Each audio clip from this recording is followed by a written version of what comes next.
అందరికీ నమస్కారం. నిత్రా క్యాలెండర్ దియా స్టోర్ పాఠకులకు శుభోదయం. ఈ రోజు 13వ తారీఖు ఏప్రిల్ 2025 శ్రీ విశ్వవసునామ సంవత్సరం చైత్రమాసం వసంత ఋతువు ఉత్తరాయణం ఆదివారం. ఈ రోజు తిథి పాడ్యమి పూర్తిగా ఉంది. ఈ రోజు నక్షత్రం చిత్త రాత్రి 7:40 వరకు, తదుపరి స్వాతి. ఈ రోజు ద్వాదశ రాశుల వారి రాశి ఫలాలు ఏ విధంగా ఉన్నాయో తెలుసుకుందాం. ముందుగా మేషరాశి. బంధువర్గంతో వివాదాలుంటాయి. గృహ నిర్మాణ ఆలోచనలు వాయిదా వేస్తారు. చేపట్టిన పనులలో వ్యయ ప్రయాసలు అధికమవుతాయి. ఆకస్మిక ప్రయాణ సూచనలు ఉన్నవి. నూతన రుణ ప్రయత్నాలు చేస్తారు. వ్యాపారాలు ఉద్యోగాలు నిరాశాజనకంగా ఉంటాయి. తదుపరి వృషభ రాశి. బంధువర్గం నుండి శుభవార్తలు అందుతాయి. నూతన వాహనాలు కొనుగోలు చేస్తారు. సన్నిహితులతో సఖ్యతగా వ్యవహరిస్తారు. కొన్ని వ్యవహారాలలో కీలక నిర్ణయాలు అమలుపరుస్తారు. వ్యాపారాలు సాఫీగా సాగుతాయి. ఉద్యోగాలలో సమస్యలు తొలగుతాయి.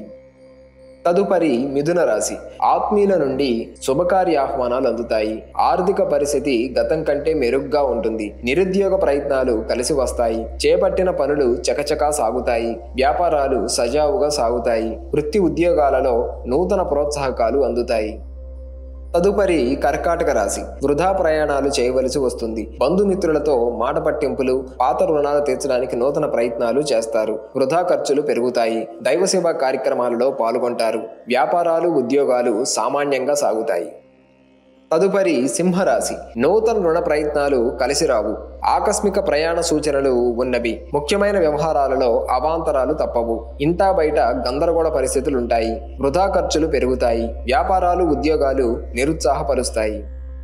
తదుపరి కన్యరాశి. సన్నిహితుల నుండి శుభకార్య ఆహ్వానాలు అందుతాయి. నూతన వాహనం కొనుగోలు చేస్తారు. నూతన వ్యక్తుల పరిచయం ఉత్సాహాన్నిస్తాయి. ఉద్యోగ ప్రయత్నాలు ఫలిస్తాయి. చేపట్టిన పనులు సకాలంలో పూర్తి చేస్తారు. వ్యాపారాలు ఉద్యోగాలు మరింత అనుకూలిస్తాయి. తదుపరి తులారాశి. చిన్ననాటి మిత్రుల కలయిక ఆనందాన్నిస్తుంది. ఆర్థిక పరిస్థితి పురోగమిస్తుంది. స్థిరాస్తి కొనుగోలు ప్రయత్నాలు ఫలిస్తాయి. ఇంటా బయట పరిస్థితులు అనుకూలిస్తాయి. వ్యాపారాలు గతం కంటే మెరుగ్గా రాణిస్తాయి. ఉద్యోగాలలో గందరగోళ పరిస్థితిని అధిగమించి ముందుకు సాగుతారు.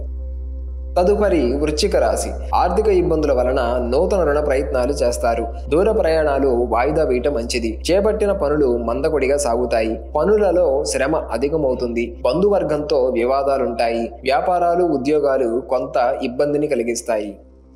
తదుపరి ధనుస్సు రాశి. ఆకస్మిక ప్రయాణ సూచనలు ఉన్నవి. ఆధ్యాత్మిక చింతన పెరుగుతుంది. చేపట్టిన వ్యవహారాలలో అవాంతరాలు కలుగుతాయి. కుటుంబ సభ్యులతో మాట పట్టింపులుంటాయి. స్వల్ప అనారోగ్య సమస్యలు బాధిస్తాయి. వ్యాపారాలు ఉద్యోగాలు అంతంత మాత్రంగా సాగుతాయి.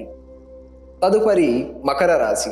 అవసరానికి సన్నిహితుల సాయం అందుతుంది. విలువైన వస్త్రాభరణాలు కొనుగోలు చేస్తారు. గృహ వాతావరణం ప్రశాంతంగా ఉంటుంది. చిన్ననాటి విషయాలు జ్ఞప్తికి వస్తాయి. వ్యాపారాలు ఉద్యోగాలు ఉత్సాహవంతంగా సాగుతాయి. ధన వ్యవహారాలు కలిసి వస్తాయి. తదుపరి కుంభరాశి. ముఖ్యమైన వ్యవహారాలు సజావుగా సాగుతాయి. దూర ప్రయాణాలలో ప్రముఖులతో పరిచయాలు కలిసి వస్తాయి. సన్నిహితులతో వివాదాలు పరిష్కారం అవుతాయి. నిర్మాణ ఆలోచనలు కార్యరూపం దాలుస్తాయి. వ్యాపారాలు ఉద్యోగాలు లాభసాటిగా సాగుతాయి. తదుపరి మీనరాశి. ఇతరులతో వివాదాలకు దూరంగా ఉండటం మంచిది. ముఖ్యమైన వ్యవహారాలు మందకొడిగా సాగుతాయి. వృధా ఖర్చులు పెరుగుతాయి. స్థిరాస్తి కొనుగోలు ప్రయత్నాలు వాయిదా వేస్తారు. వృత్తి ఉద్యోగాలలో అధికారులు అప్రమత్తంగా వ్యవహరించాలి. నిరుద్యోగ ప్రయత్నాలు నిరుత్సాహపరుస్తాయి.